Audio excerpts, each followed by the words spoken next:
Fabrizio Doan and Takuma Asano. That result overshadowed Spain's 7-0 win over Costa Rica in the same group.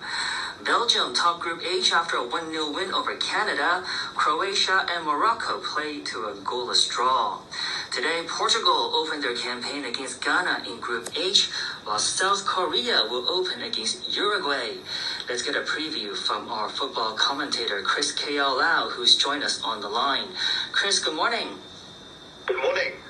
Now, Chris, I know you follow Asian football, so I want to start by asking you for your thoughts on Japan's stunning comeback against Germany. Yeah, sure. So Japan put up a great comeback win, and Japan's coach, Haji Muriyosu, substitutions were key in their 2-1 win over Germany. So he basically brought on substitutes Takumi Minamono and Kairo Mitamana, and they offered more creativity in the second half, which saw further substitutes, Ritsu Toyan and Takumi Asano score the crucial winning goals for Japan over Germany. And you should have seen Takumi Asano's goal. It was a beautiful touch where he got away from Slotterbeck and then slammed the ball past Manuel Neuer. The Japanese were much more intense going forward, and it paid off in the second half. Germany actually dominated the game for a long time, had 26 shots overall. Germany basically lost their shape and momentum once Thomas Muller and Ike Gudowan went off the field.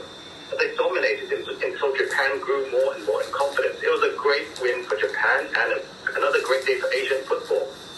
Yeah, speaking of Asian football, another regional power will take the pitch tonight as South Korea open against Uruguay. How do you like South Korea's chances in this one? So South Korea face Uruguay tonight at the Education Stadium, and all the talk is on their Korean superstar Song Heung-min.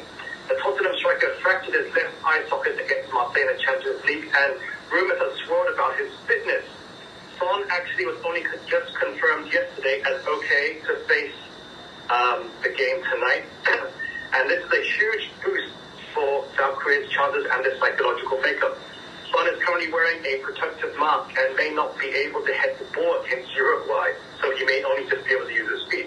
Uruguay basically a nice blend of experience and youth, and this will be the final hurrah for strikers such as Edison Cavani and Luis Suarez.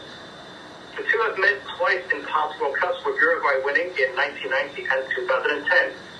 So both are in good form. Both have only lost one of their last 9 games. Group H also features Portugal and Ghana, so a win would make progression much easier for either, as Ronaldo looms on the horizon for both teams.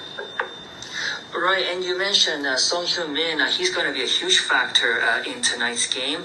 But on top of that, just South Korea as a team overall, how will they approach this game against Uruguay?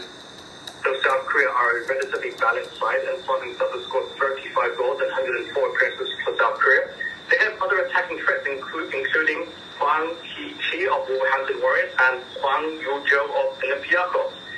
South Korea are quite strong defensively and have Kim May-jae of Napoli as their centre-back. His nickname is the Monster, and then alongside him will be Bolton Hyundai's Kim Young-won.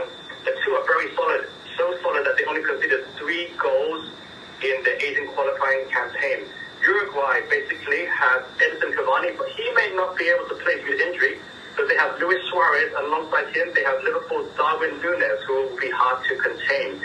They also have Real Madrid midfielder Fede Valverde and Rodrigo Bittencourt of Spurs, who are all on peak form. It will be a very close game, and I can see South Korea doing well. Yeah, we'll see, and should be a good game. Chris, thank you so much for the update. That was Chris K.L. Lau, our football commentator.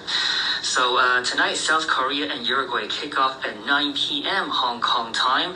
Portugal and Ghana will start at midnight. They're in the same group. The early kickoff has Switzerland versus Cameroon in Group G. Then at 3 a.m., it's Brazil versus Serbia. And for now, that's all the sports. 这样子啊，